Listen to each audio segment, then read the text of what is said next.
오늘의 주요 뉴스입니다. 김부겸 국무총리는 코로나19 확진자가 하루 10,000명씩 계속 나오더라도 치료가 가능한 수준으로 병상을 확충하겠다고 밝혔습니다. 또 현재 15,000여 개인 중등증 이상 병상을 다음 달 중순까지 25,000개로 늘리겠다고 말했습니다. 정부가 추가로 확보한 병상을 정상 가동하기 위해서는 의료 인력 1,200명이 더 필요한 것으로 추정했습니다. 의료 인력 확보를 위해 중증 병상에 투입되는 군의관과 군보위, 군 공공간호사 수당을 올리기로 했습니다. 현재 시행하는 사회적 거리두기 효과가 지속할 경우 다음 달 말 하루 코로나19 확진자가 4,700명대까지 떨어질 것이라는 전망이 나왔습니다. 질병관리청은 지난 2주간의 거리두기 효과가 지속하면 하루 코로나19 확진자는 이달 말 8,000여 명까지 늘었다가 다음 달 말에는 최대 4,700여 명까지 감소할 것으로 예측했습니다. 이스라엘이 60세 이상 고령층과 의료진의 백신 4차 추가 접종을 세계 최초로 진행한다고 밝혔습니다. 대상은 60세 이상 연령대와 의료진 가운데 3차 접종 후 4개월이 지난 사람들입니다. 우리나라 과학의 성과와 미래를 한눈에 볼 수 있는 2021 대한민국 과학기술대전이 개막했습니다.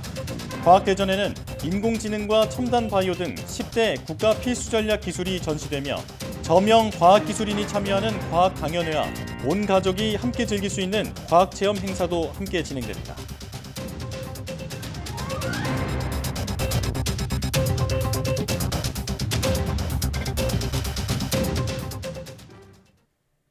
여러분 안녕하십니까? 사이언스 투데이 시작합니다. 코로나19 확진자가 다시 7,000명대로 급증한 가운데 정부는 증가세 자체는 둔화했다고 평가했습니다. 중앙재난안전대책본부는 이번 주 확진자 규모가 지난주와 유사하거나 약간 적게 나타나고 있다며 증가세가 둔화하고 있다고 밝혔습니다. 이전까지 매주 15%에서 20% 가까이 증가하던 추이와 비교할 때 증가세가 가팔라지지 않고 있다는 겁니다. 다만 유행 규모가 감소세로 전환됐는지는 아직 불확실하다며 이번 주 상황을 좀 더 지켜본 뒤 평가할 계획입니다.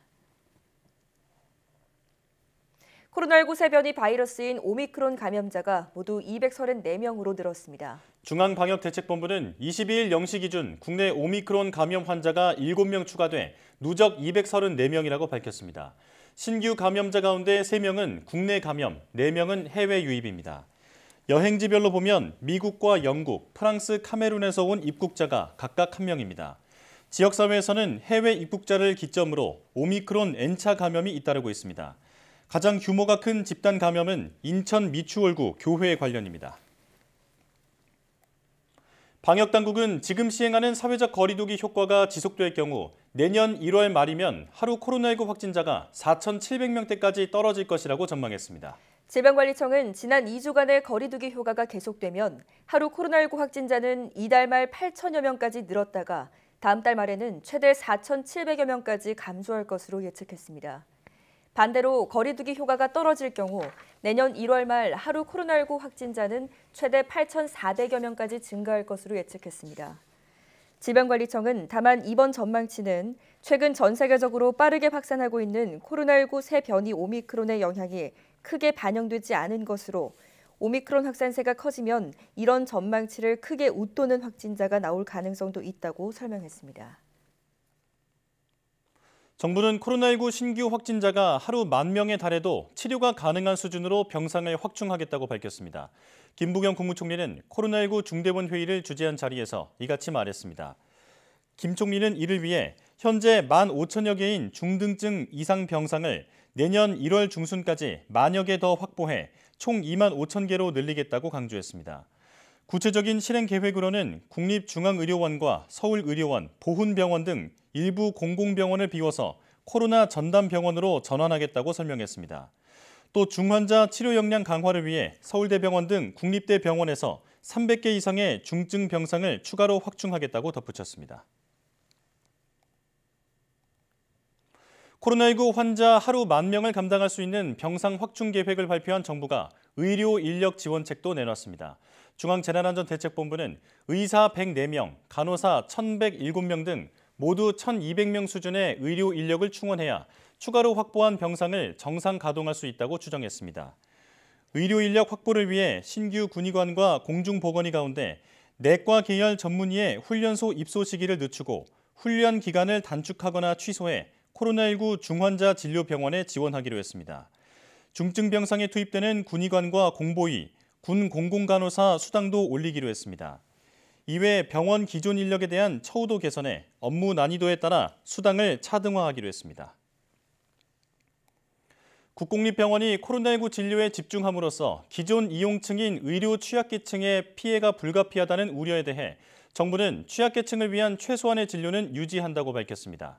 중앙사고수습본부는 공공병원을 최대한 코로나19 대응에 집중하도록 해 일부 일반 진료의 차질은 불가피할 것이라면서도 취약계층 보호를 위한 필수 진료는 최소화해 유지할 것이라고 설명했습니다. 손영래 중앙사고수습본부 사회전략반장은 공공병원 진료의 영역까지 동원하기보다는 일부를 코로나19에 집중하도록 조정 중이라며 급하지 않은 진료나 관련 일정이 연기되는 데 대해서는 국민의 이해와 협조를 당부했습니다. 중수본은 국공립병원이 현재 입원 환자를 내보내고 병상을 비우기까지 2-3주 정도 소요될 것으로 예측하고 병원 측이 퇴원할 환자와 전원이 필요할 환자를 분류하는 절차를 밟을 예정이라고 덧붙였습니다. 청와대는 유영민 대통령 비서실장을 팀장으로 청와대와 관계부처 장관급 6명, 공공의료기관 등이 참여하는 병상 확충 TF가 24일 첫 회의를 연다고 밝혔습니다. 청와대 관계자는 기자들과 만난 자리에서 사전 회의가 있었다며 이같이 전했습니다. 지난 20일 문재인 대통령의 병상 확충 특별 지시에 따라 가동되는 TF는 앞으로 매주 한 차례 모여 이행 계획을 수립 점검하고 부처 간 쟁점을 해소하는 역할을 하게 됩니다. 또 TF 아래 권덕철 복지부 장관을 단장으로 하는 실무추진단을 두고 수시로 회의를 진행하며 TF 결정 사항을 이행할 예정이라고 설명했습니다. 식품의약품안전처가 화이자에 먹는 코로나19 치료제 팍스로비드의 긴급 사용 승인 검토에 착수했다고 밝혔습니다. 이는 질병관리청으로부터 팍스로비드의 긴급 사용 승인 요청을 받은 데 따른 것입니다. 식약처는 제출된 임상과 품질 자료 등을 면밀히 검토해 전문가 자문회의, 공중보건 위기대응 의료제품 안전관리 공급위원회 심의를 거쳐 긴급 사용 승인 여부를 결정할 예정입니다. 식약처는 이 치료제가 코로나19 바이러스의 단백질 분해 효소를 억제해 바이러스 복제에 필요한 단백질 생성을 막아 바이러스 증식을 억제하는 방식의 먹는 약이라고 설명했습니다. 한국화이자제약은 지난달 10일 식약처에 팍스로비드의 임상자료 등에 대한 사전 검토를 신청했으며 식약처는 질병관리청의 긴급 사용 승인 요청과는 별개로 해당 자료를 검토해 왔습니다. 우리나라 과학기술의 현재와 미래를 한 곳에서 만날 수 있는 대한민국 과학기술 대전이 개막했습니다.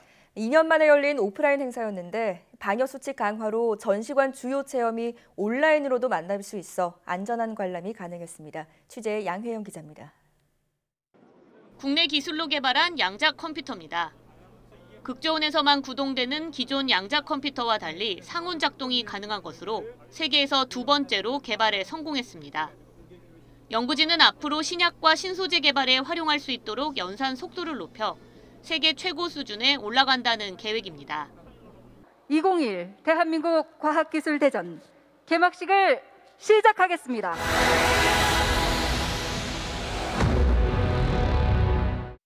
국내 과학기술의 현재와 미래를 만날 수 있는 대한민국 과학기술대전이 열렸습니다. 험한 환경에서도 임무를 수행하는 사족보행 로봇과 세계 최초 한국어 기반 초거대 AI 등 130여 개 기관이 참여해 500여 개의 다양한 과학 체험 부스를 운영합니다. 이번 과학기술대전에서는 누리호 발사체의 심장인 75톤 엔진을 직접 볼 수 있습니다. 누리호가 우리나라 과학기술의 현재라면 미래기술 또한 함께 만날 수 있는데요. 하늘을 나는 자동차와 함께 세계 최초로 양산에 성공한 수소 전기 트럭도 전시돼 있습니다.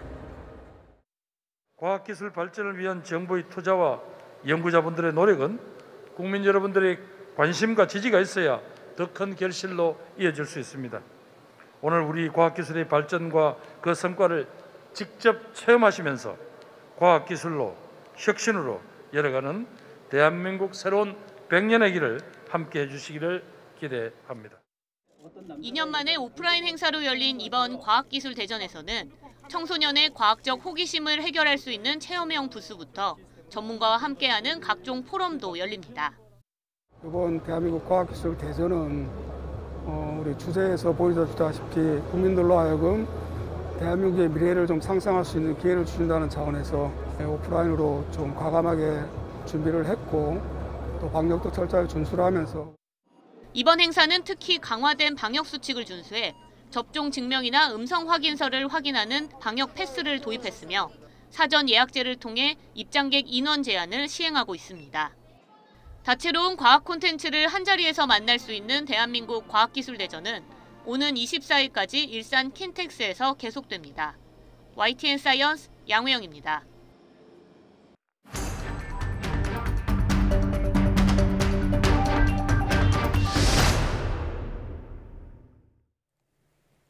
주말 효과가 거치는 수요일이 되자 또다시 신규 확진자가 7,000명대로 올라섰습니다. 여기에 위중증 환자가 1,063명으로 역대 최다를 기록했고 오미크론 대확산 우려까지 커지고 있는데요. 자세한 상황 코로나19 브리핑에서 알아보겠습니다. 고려대학교 약학대학 김정기 교수 전화로 연결돼 있습니다. 교수님 나와 계십니까? 네, 안녕하세요. 네, 앞서 얘기했지만 수요일이 되자마자 다시 7,000명대를 기록했습니다. 하루 사이 2,000명 넘게 늘어난 건데요. 하지만 방역당국은 최근 확진자 증가율이 확연히 둔화했다고 평가를 하고 있는데 교수님께서는 어떻게 보십니까? 일단은 말씀하신 것처럼 방역당국이 밝힌 바대로 최근 확진자 증가율이 확연하게 둔화됐다 이렇게 볼 수는 있을 것 같습니다. 예. 그러니까 지난 12월 둘째 주 수요일인 지난 12월 8일 처음으로 7,000명대 확진자를 보이기 시작했고요. 당시의 경향성을 보면 12월 셋째 주 평일에는 적게는 9,000명, 많게는 10,000명 정도의 신규 확진자가 나올 가능성이 충분히 있다. 이렇게 예견이 됐는데 하지만 이후 평일 기준으로 2주 동안 7,000명대를 계속 유지를 하고 있습니다. 예. 그래서 말씀드린 것처럼 어떤 유행의 확산세는 주춤한 것이 맞다 이렇게 평가를 하고 있고요. 7,000명대에서 더 이상 증가하지 않고 다행히 정체 양상을 보이는 것은 당시 확진자 규모가 7,000명대를 보이면서 위기감이 상당히 크게 올라갔거든요. 네. 이에 따라 국민들께서 모임 취소 등 자발적으로 방역에 동참했던 부분, 실제로 이 부분이 상당히 크다라고 생각을 하는데 예. 여기에 더불어서 12월 8일부터 사회적 거리두기가 다시 시작이 되면서 이러한 부분들이 복합적으로 작용을 하면서 확진자가 7,000명을 넘어 10,000명 수준에 이르는 그런 보다 심각한 상황은 피하고 있지 않나 이렇게 생각을 하고 있습니다. 예. 네. 자, 유행의 확산세는 주춤한 것이 맞지만 위중증 확진자 수는 지금 심상치 않습니다. 위중증 환자가 1,000명을 넘자 정부가 병상 확보에 총력을 다하고 있는데요. 좀 구체적인 내용을 살펴보자면 국립대병원과 공공병원을 코로나19 전담병원으로 전환하고 또 군의관 같은 공공인력도 총동원한다고 하는데 이 정도로 실제 의료 현장에서 효과가 나온다고 보십니까? 말씀하신 부분은 지난 20일 청와대 서면 브리핑에서 수도권 소재 공공병원 중에 가능한 경우에는 코로나19 감염병 전담병원으로 전환을 하라는 대통령 지시사항이 발표된 바 있습니다. 예. 이에 대한 후속 조치로 오늘 정부가 국립중앙의료원이나 서울의료원이나 아니면 보훈병원 등의 공공병원을 비워서 코로나19 전담병원으로 전환하기로 하였다라고 발표를 하였는데요. 더불어서 서울대병원 등 국립대병원들의 중등증 이상 병상을 추가로 확보하는 방안이라든가 아니면 생활치료센터를 약 2만여 개까지 추가 병상을 확충하기로 하였는데 제가 지난 3차 유행 때부터 지속적으로 말씀드렸던 부분 중에 하나가 감염병 전담병원 신설이 필요하다라는 말씀을 드렸거든요. 네. 이번 병상 확충 방안이 물론 감염병 전담병원 신설은 아닙니다만 이렇게 되면 아무래도 현 병상 부족 문제를 해결하는 데 상당 부분 도움이 될 수 있을 것으로 이렇게 기대를 하고 있습니다. 예. 다만 감염병 전담병원이 신설이 아니고 전환인 만큼 기존 병상을 활용을 해야 되는 부분이 있거든요. 그렇기 때문에 코로나19가 아닌 다른 질병 또는 질환에 대한 기존 의료 지원에 차질이 불가피해 보인다라고 하는 부분이 있고 또한 말씀하신 것처럼 군의관, 공보의 등을 활용한 어떤 보건인력 확충 방안도 발표를 하였는데 신규 인력 확보가 아니거든요. 그렇기 때문에 근본적인 해결 방안은 아니다라고 보고는 있습니다. 그래서 일종의 고육책이라든가 아니면 임시방편적인 측면이 분명히 있다라고 생각은 되는데 앞서 말씀드린 것처럼 현 코로나19 상황에서 상당한 도움은 될 수 있을 거다 이렇게 생각을 하고 있습니다. 네. 자, 근본적으로는 감염병 전담 병원을 신설하는 게 필요하다 이런 의견을 말씀해 주셨고요. 자, 오미크론 변이 확산도 심상치 않습니다. 인천에 이어 전북과 광주 등 전국 곳곳에서 집단 감염이 잇따르고 있는데요. 전국 전파가 시작된 걸까요? 오늘 발표에도 7명이 추가되면서 오미크론 누적 확진자가 234명에 달하고 있거든요. 예. 뭐 해외 입국자 격리 과정에서 오미크론 감염자 약 한 100명 정도 되는데 격리 조치 등을 통해서 추가적인 지역사회 전파는 차단하고 있습니다. 예. 문제는 지역사회 전파 이 부분인데 과거에 우리가 12월 3일부터 해외 입국자에 대한 관리 방안을 발표를 하면서 본격적으로 격리 조치를 취하기 시작했거든요. 네. 이 이전에 입국하신 분들 대표적인 사례가 인천 미추홀구 교회 관련이라든가 아니면 전북 완주 외국인 유학생발 오미크론 감염자 이 사례 같은 경우에는 일정 부분 지역사회의 전파가 이루어졌습니다. 그래서 인천 관련해서는 74명 그리고 전북 완주 관련해서는 64명의 오미크론 확진자가 발표가 되었는데 이 부분 이외에도 전북에서 이제 익산 쪽이라든가 부안 쪽으로 확산이 진행되는데 사실상 현재 지표 환자에 대한 역학조사가 진행 중이긴 합니다만 아직 감염 경로를 모르고 있거든요. 예. 사실상 향후에도 감염 경로가 파악이 안 될 가능성이 상당히 높다라고 보고 있고 이 부분은 일단 방역망에서 벗어났다 이렇게 보는 게 맞을 것 같습니다. 따라서 실제로 우리나라에서도 오미크론의 지역사회 전파가 본격적으로 이루어지고 있다라고 보는 게 맞을 것 같고요. 예. 그렇기 때문에 향후에 이 전파 속도가 굉장히 빠르고 현 상태에서는 오미크론 검사에 걸리는 시간이 한 3에서 5일 정도 걸리거든요. 예. 그러니까 검사 기간이 상당히 지체되는 측면이 있기 때문에 추가적으로 확산되는 이 오미크론에 대해서 역학적으로 차단하기는 상당히 어려운 부분이 있다. 그래서 앞으로 보다 본격적으로 오미크론의 지역사회 전파가 이루어질 가능성이 상당히 높다. 이렇게는 보고 있습니다. 예. 네. 자, 앞으로 지역 전파 속도는 더 빨라질 것이다 이렇게 예측을 하셨는데 국내에서도 한두 달 안에 오미크론이 우세종이 될 거라는 예측도 나왔습니다. 지금의 확산세대로라면 현실화될 가능성이 커지고 있는데요. 오미크론이 확산하면 하루 확진자가 최대 2만 명, 또 더 나아가서는 6만 명까지 나온다는 전망이 있습니다. 가능성 어떻게 보십니까? 가능성은 충분히 있다 이렇게는 보고 있습니다. 그러니까 세계보건기구의 발표에 따르면 오미크론의 더블링 타임이 1.5일에서 3일 정도로 발표가 되고 있거든요. 예. 특히 일례로 보면 미국 같은 경우에는 지난 12월 4일 날 오미크론 감염률이 0.7%밖에 안 됐는데 12월 20일 약 보름 만에 오미크론 감염 비율이 73.2%까지 크게 증가를 했습니다. 네. 그 얘기는 델타를 밀어내고 미국에서는 오미크론이 우세종이 됐다 이렇게 판단을 하는 게 맞을 것 같습니다. 네. 우리나라 같은 경우에도 앞서 말씀드린 것처럼 이미 방역망을 벗어나 오미크론 전파가 진행 중으로 보는 게 더 타당성이 있다라고 생각을 하고 있는데 네. 이렇다라고 보면 우리나라에서도 빠르면 1월, 늦어도 2월에는 오미크론이 우세종이 될 가능성이 상당히 높다 이렇게는 볼 수가 있고요. 더군다나 오미크론의 전파력이 델타보다 2배 이상 특히나 미접종자에 대해서는 상당히 감염에 취약할 수밖에 없거든요. 예. 그렇기 때문에 아무래도 향후에 더군다나 가장 중요한 부분은 백신 접종인데 우리나라에서 지금 백신 접종 완료율이 82% 정도밖에 안 되고 그렇게 보면 약 1,000만 명 정도가 미접종 상태이거든요. 네. 더군다나 이 부분 오미크론에 대한 예방 효과를 나타내려면 3차 접종이 필수적이라고 할 수 있는데 3차 접종률 같은 경우에는 인구 대비 25.5% 정도로 굉장히 낮은 비율을 보이고 있기 때문에 아무래도 본격적으로 오미크론이 국내에서 우세종이 되는 1월, 2월 때까지 접종률을 크게 높이지 않는다라고 하면 말씀하신 것처럼 수만 명대의 신규 확진자가 발생할 가능성도 상당히 높다. 가능성을 배제할 수는 없다. 이렇게는 보고 있습니다. 예. 네. 백신 미접종자의 접종을 독려하는 게 중요한 상황이군요. 자, 그런데 오미크론의 증상이 심하지 않다는 분석이 나오면서 오미크론과 감기의 합성어인 오미콜드라는 말도 나오고 있습니다. WHO는 증상이 가볍다고 단정 지을 수 없다고 경고했는데요. 중증화 가능성 어떻게 보십니까?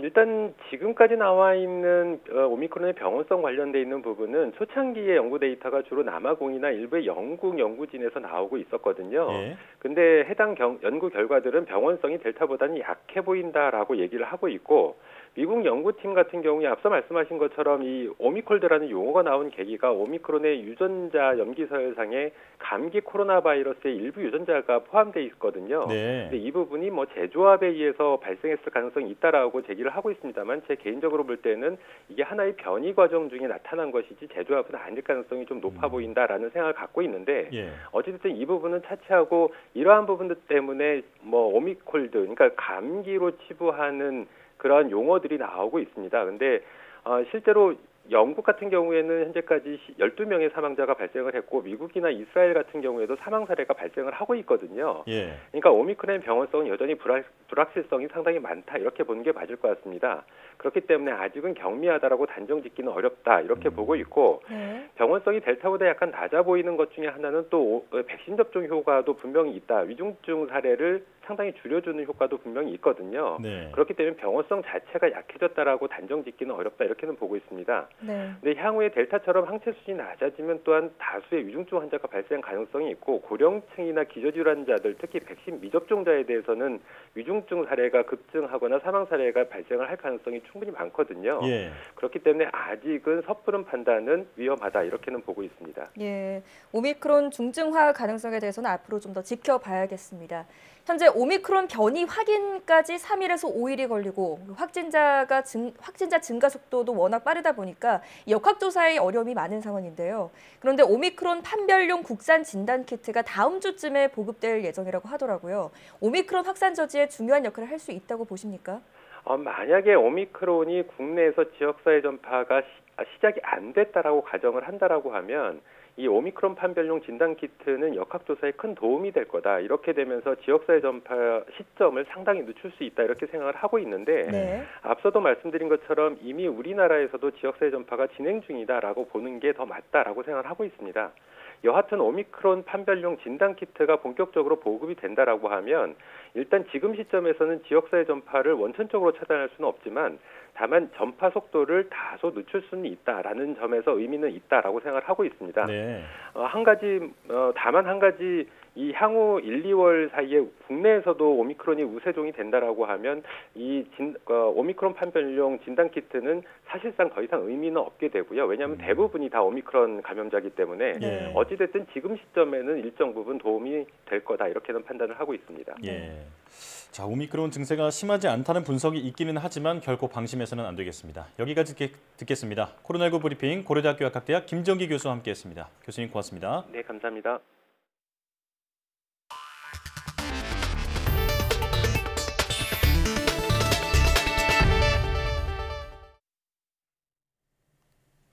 조 바이든 미국 대통령이 전면 봉쇄에 들어갔던 지난해 3월로 미국이 다시 돌아갈 수는 없다며 백신을 추가 접종까지 하라고 거듭 강조했습니다.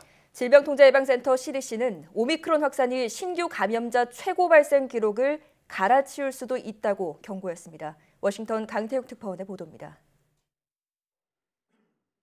바이든 대통령이 코로나19 대응과 관련해 국민 앞에 섰습니다. 오미크론이 미국에서도 우세종으로 올라서는 등 겨울철 확산이 현실화하고 있는 데 대한 대책을 내놓기 위해서입니다. 모든 미국인이 백신을 맞는 것이 이제는 애국적인 의무라고 목소리를 높였습니다. 오미크론에 대응하기 위해서도 백신 접종이 최고의 대안이라고 역설했습니다. If you're not fully vaccinated, you have good reason to be concerned. You're at a high risk of getting sick. And if you get sick, you're likely to spread it to others, including friends and family. 그러면서 집에서 검사할 수 있는 자가진단 키트 5억 개를 가정에 공급하기로 했습니다. 연방정부가 사들인 뒤 1월부터 무료로 배포하겠다는 겁니다. 또 늘고 있는 검사 수요를 감당하기 위해 연방정부가 운영하는 검사센터를 설치하기로 했습니다. Starting this week, the federal government will set up emergency testing sites in areas that need additional testing capacity. Before Christmas, the first several of these federal testing sites will be up and running in New York City, with many more to come. 이런 가운데 CDC는 오미크론 확산으로 신규 감염자가 최고치 기록을 넘어설 수 있다고 경고했습니다. 지난 1월 초 일주일 평균 하루 신규 확진자가 25만여 명이었는데 이를 넘을 수 있다는 겁니다. 특히 성탄절부터 새해까지 이어지는 연휴 기간은 미국에서 여행이나 각종 모임이 가장 많은 때입니다. 지난해에도 코로나19 확산을 가속화하는 온상이 됐는데 이를 앞두고 경고가 이어지고 있습니다. 워싱턴에서 YTN 강태욱입니다. 미국이 오미크론 확산에 대응하기 위해 코로나에 감염됐으나 증상이 없는 의료진과 환자들의 경우 현재 10일인 격리 기간을 단축하는 방안을 검토 중입니다. 백악관 최고의학 전문역인 앤서니 파우치 국립알레르기 전염병 연구소장은 현지 시간 21일 CNN 방송 등에 잇따라 출연해 미국 질병통제예방센터가 이러한 방안을 고려하고 있다고 말했습니다. 질병통제예방센터는 코로나에 걸린 의료 종사자 가운데 증상이 없는 사람과 백신 접종을 마쳤으나 돌파 감염으로 확진된 일반인에 대해선 10일 격리 권고 지침을 완화하는 것을 검토 중입니다.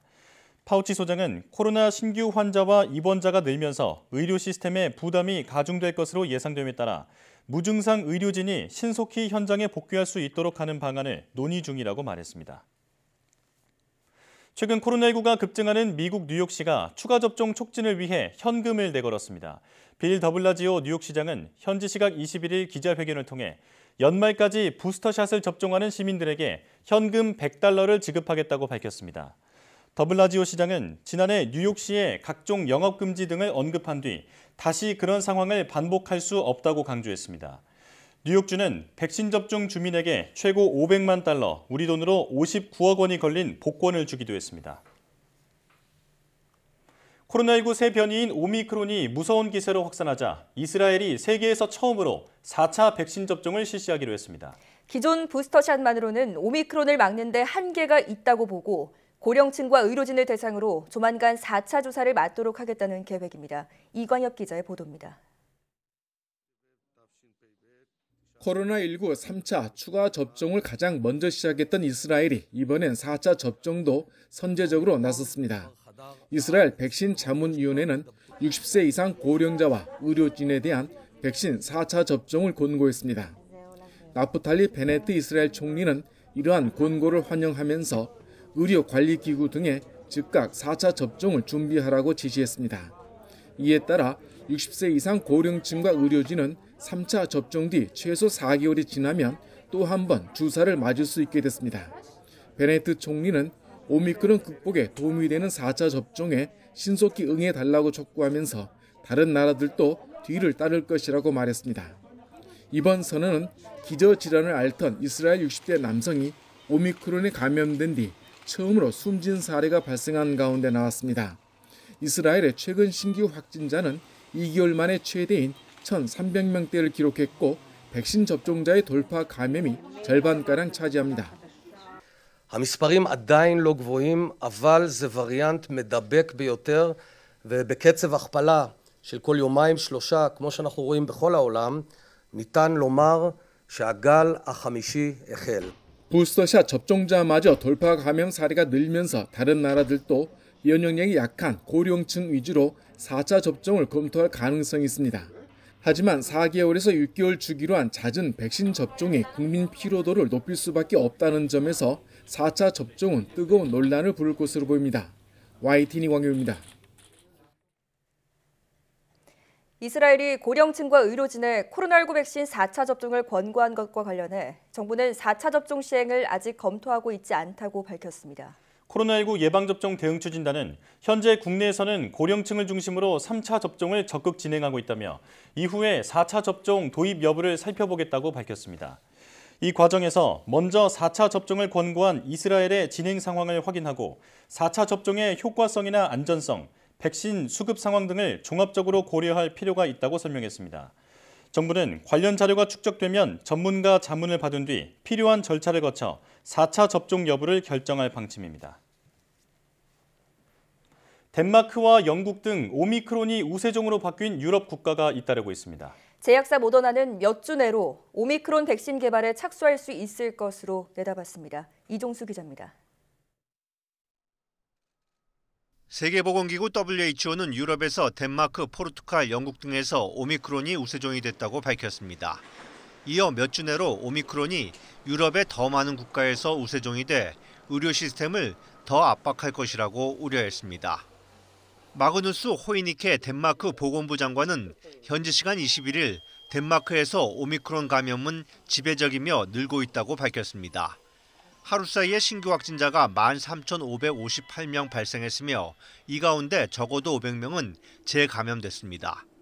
이에 따라 덴마크 정부는 최소 4주 동안 극장과 콘서트홀을 폐쇄하고 식당 영업시간도 제한하기 시작했습니다.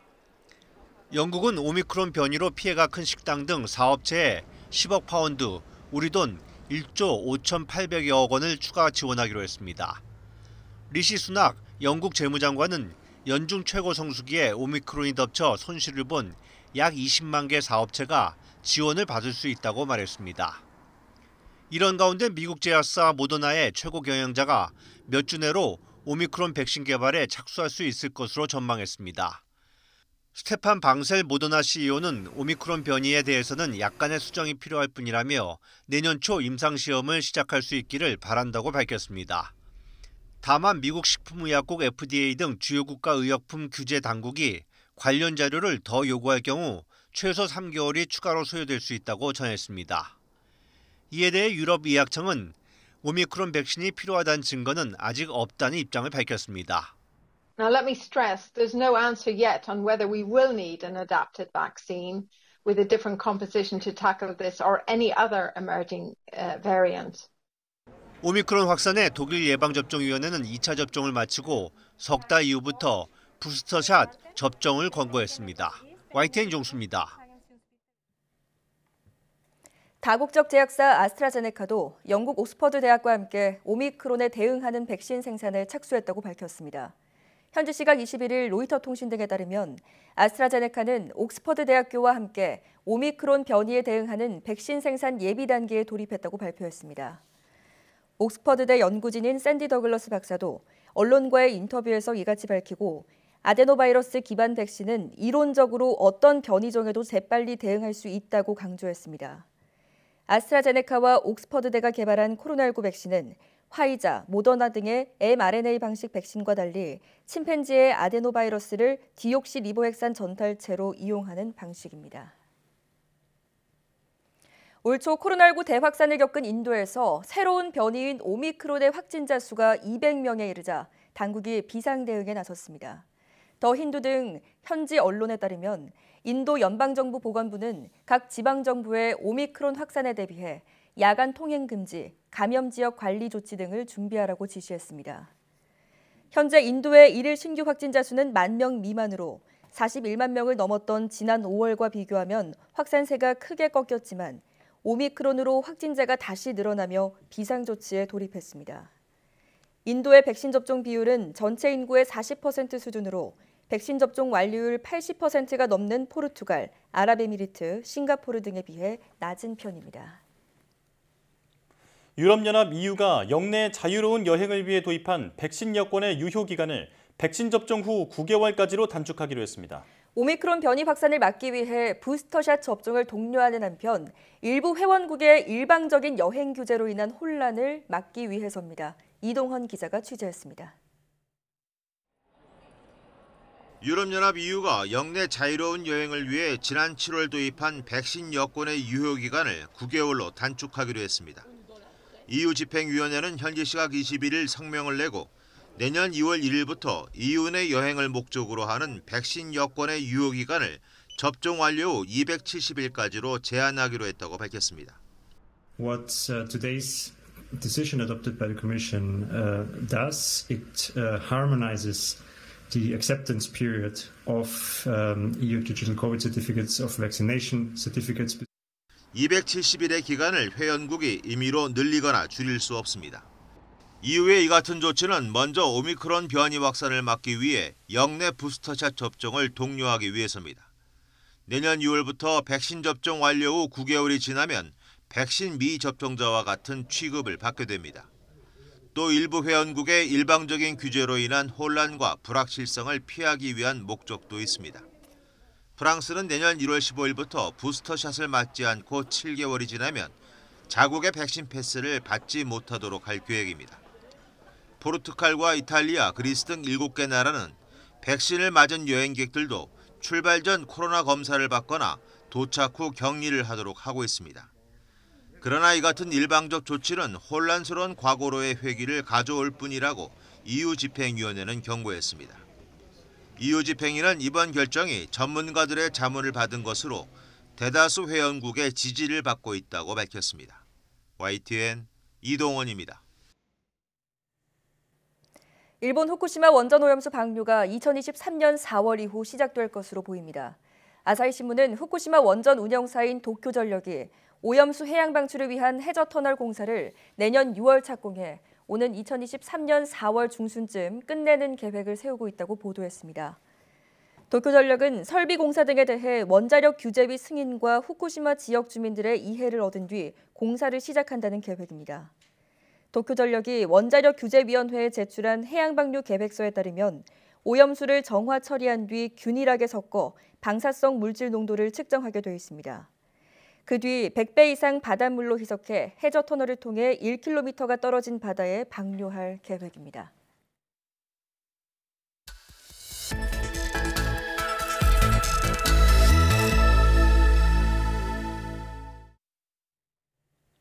다양한 바이오 이슈를 과학 기자의 시각으로 들여다보는 바이오 위클리 코너입니다. 네, 오늘도 이성규 기자와 함께하겠습니다. 어서 오세요. 안녕하세요. 네, 오늘 어떤 소식 준비해 오셨나요? 먼저 백신 관련 소식입니다. 미 보건당국은 오미크론 변이가 미국에서 처음 보고된 지 19일 만에 지배종이 됐다고 밝혔습니다. 미국 모더나 최고 경영자는 몇 주 내로 오미크론 변이 백신 개발에 착수할 수 있을 것으로 전망했습니다. 유럽연합은 미국 노바백스가 개발한 코로나19 백신의 조건부 판매를 승인했습니다. 예, 우리나라도 노바백스 백신을 4천만 회분 계약해 놓은 상황인데 이제 내년에는 들어올 것으로 보입니다. 자, 잘 들었고요. 자, 이제 오늘 주제로 넘어가겠습니다. 항암 치료는 암세포만 선택적으로 파괴하는 기술이 핵심인데요. 최근 방사성 동위원소를 암세포에 직접 전달해 파괴하는 기술이 차세대 항암 치료로 주목받고 있습니다. 오늘 바이오 포커스에서는 자성 약물 전달체를 이용해 방사성 동위원소 치료제를 개발하는 GTI 바이오사이언스의 장형석 대표이사와 자세한 내용 알아보겠습니다. 어서 오십시오. 안녕하세요. 네, 대표님 나와주셔서 고맙습니다. 자, 우선 회사 이름이 무슨 뜻인지 궁금한데요. GTI 바이오사이언스, 어떤 뜻으로 지은 이름인가요? 네, 저희 회사의 이름은 알파벳으로 구성이 되어 있습니다. 네. 일단 G는 숫자 영어 제로에서 따왔는데요. 예. 몰입하다 그리고 집중하다라는 의미를 가지고 있습니다. 그리고 T는 진단과 치료를 동시에 진행하는 테라고노시스라는 합성어가 있습니다. 그래서 T를 가져왔고요. 그리고 I는 인사이트에 영감을 얻다는 뜻입니다. 예. 풀어서 얘기하면 테라고노시스에 집중하거나 몰입하면 새로운 어떤 신약으로서의 영감을 또 얻게 된다는 뜻에서 이제 가져오게 되었습니다. 그렇군요. 네. 자, 앞서도 말씀을 드렸지만 이 GTI 바이오사이언스는 방사성 동위원소를 기반으로 하는 항암제 개발 업체잖아요. 이 방사성 동위원소 항암제는 전통적인 방사선 치료와는 어떤 차별점이 있을까요? 네, 일단 저희가 개발하고 있는 방사성 동위원소 치료제, 영어로 라디오 아이소톱 테라피인데요. 흔히 RIT 치료법이라고 합니다. 네. 이 RIT 치료법은 기존 저희가 병원에서 활용하고 있는 방사선 치료와는 근본적으로 차이점을 가지고 있습니다. 네. 먼저 방사선 치료에 대해서 간단하게 말씀을 드리면요. 네. 방사선 치료는 장비에서 고에너지 방사선을 발현을 시켜서 환자의 국소 부위에 조사를 시켜서 이제 치료하는 방법인데요. 아직도 병원에서 방사선 치료를 하게 된다면 환자들이 매우 두려워하는 것을 확인할 수 있습니다. 맞아요. 예. 이것은 아주 이제 그 방사선 치료에서 나오는 부작용 때문인데요. 이렇게 고에너지로 이제 치료를 하게 되면 그 정상세포, 그러니까 암세포뿐만 아니라 정상세포까지도 이제 피해를 주기 때문에 이러한 어떤 부작용이 발생하게 되는데요. 반면에 방사성 동위원소 치료법은요. 암세포에만 유도미사일처럼 선택적으로 전달을 시켜서 효율적으로 암을 치료할 수 있는 차세대 치료 방법이라고 말씀드릴 수 있을 것 같습니다. 그렇군요.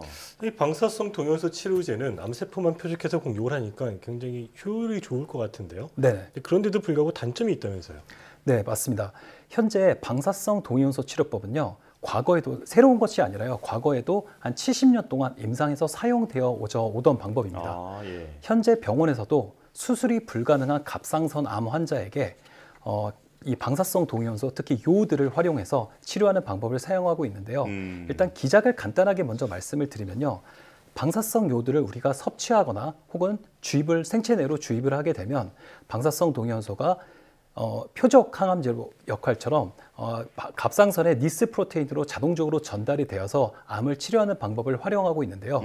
문제는 이러한 갑상선 암 이외에 다른 암으로 확장시키는 게 어렵다는 그 문제점을 가지고 있습니다. 예. 그래서 이러한 문제점들을 극복하기 위해서 최근에 다양한 어떤 다국적 제약사에서는 항체 또는 암세포에 전달할 수 있는 저분자 물질을 방사성 동위원소에 붙여서 전달하는 그런 실험들을 진행을 하고 있는데요.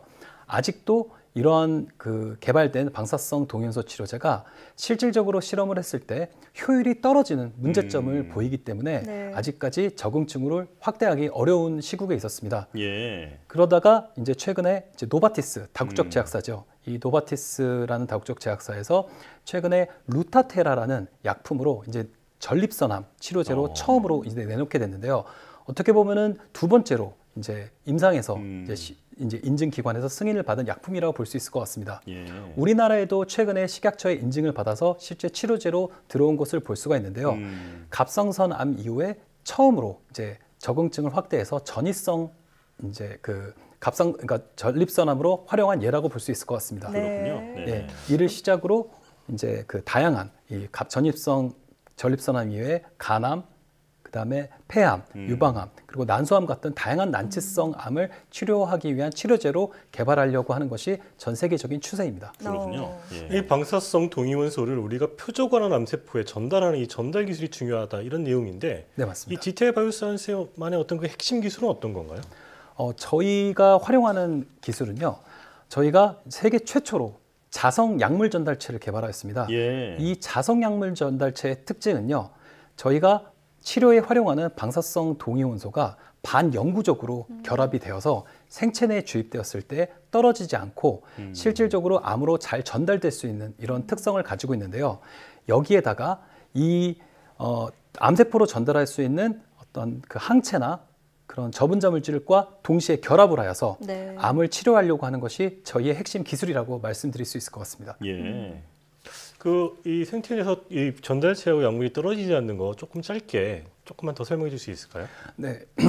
사실 이렇게 그 암세포에 효율적으로 이제 그 방사성 동위원소를 전달해서 치료하려는 방법은 한 10년 전서부터 많은 연구진들이 연구를 해오던 일이었습니다. 네. 그런데 실질적으로 심층적으로 들여다보니 생체 내에 주입된 이 약품이 생체 내 그 혈액 내의 효소나 아니면 마크로파지 같은 단백질과 결합을 하여 화학 반응을 통해서 떨어지면서 실질적으로 병변으로 가지 못하는 전달의 문제점이 발견되게 되었습니다.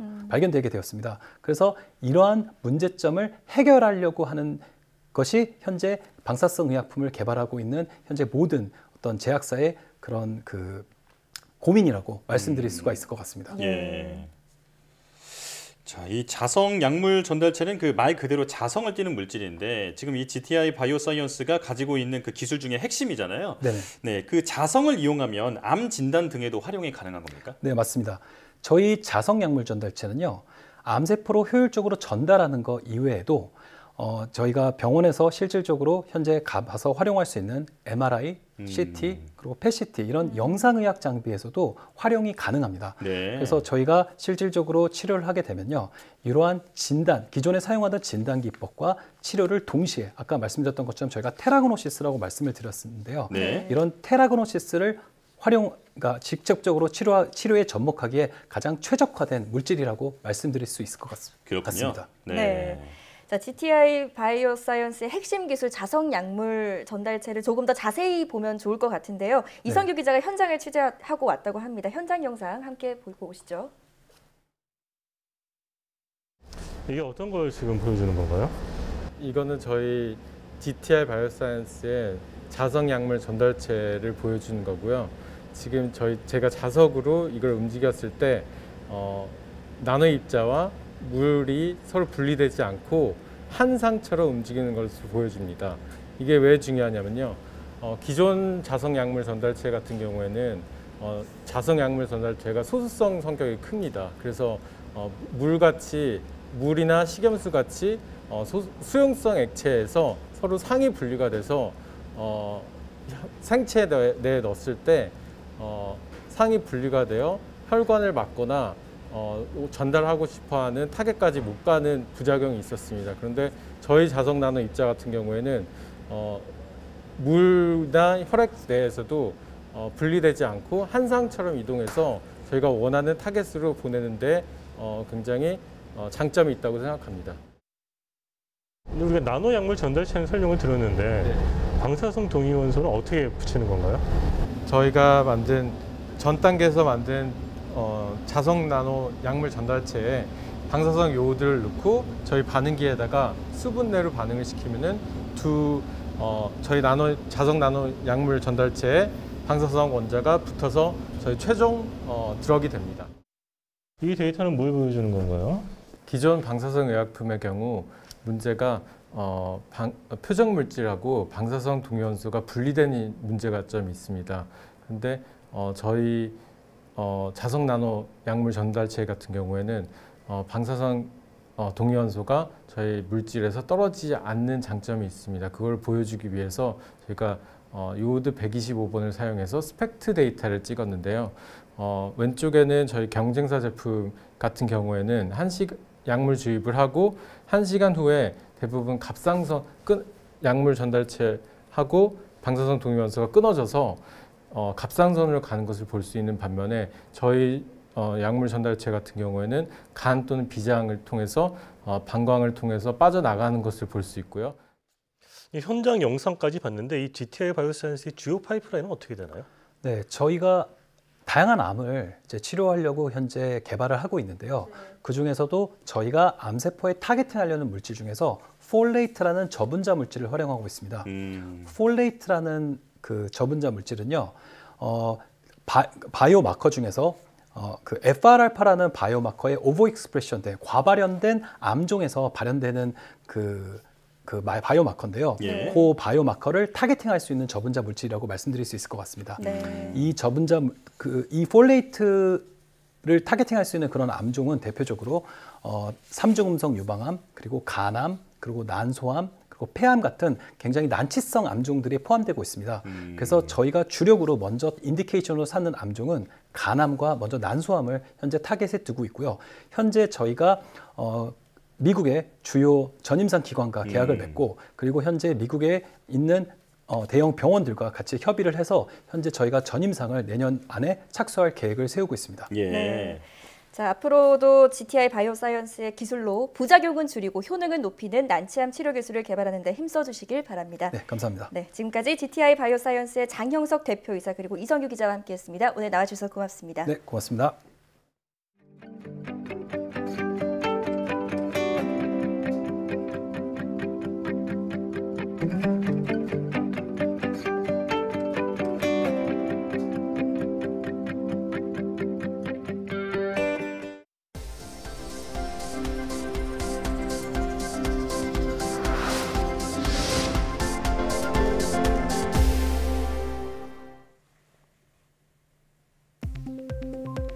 정부가 인공지능과 첨단 바이오 등 10개 기술을 국가 필수 전략 기술로 지정하고 대체 불가능한 원천 기술 확보에 총력을 다하기로 했습니다. 정부는 김부겸 국무총리 주재로 제20회 과학기술 관계장관 회의를 열어 이 같은 내용을 담은 국가 필수 전략 기술 선정 및 육성 보호 전략을 의결했다고 밝혔습니다. 선정된 기술은 인공지능과 첨단 바이오를 비롯해 5G, 6G, 반도체 디스플레이, 2차 전지, 수소, 첨단 로봇 제조, 양자, 우주항공, 사이버 보안입니다. 세계 최대의 전자정보통신 전시회인 CES 2022 행사가 코로나19 새 변이인 오미크론 확산으로 흥행에 차질이 빚어졌습니다. 옛 페이스북인 메타 플랫폼과 트위터, 핀터레스트 등 IT 기업들이 오미크론 확산을 이유로 다음 달 미국 라스베이거스에서 열리는 CES에 불참하기로 했습니다. 메타는 코로나19와 관련된 공중보건 우려로 인해 CES에 직접 참가하지 않을 것이라고 밝혔습니다. 트위터도 일부 직원의 참가 계획을 취소하고 가상으로 참여할 수 있는지 검토하고 있습니다. SK텔레콤이 아마존과의 협업을 통해 국내 최초로 한국어와 영어를 모두 지원하는 인공지능 AI 스피커 서비스를 시작했습니다. SKT는 AI 스피커 누구 캔들에 아마존의 알렉사 보이스 서비스를 탑재했습니다. 현대차그룹이 오는 2026년에는 글로벌 시장에서 전기차를 170만 대 판매하겠다고 밝혔습니다. 이는 현대차와 기아, 제네시스를 합친 수치로 당초 목표치에서 70만 대 늘어난 물량입니다. 현대차 장재훈 사장은 미국 자동차 전문지와 인터뷰에서 전기차 라인업을 13개 차종으로 늘리고 새로운 플랫폼도 도입해 생산을 확대할 계획이라고 설명했습니다.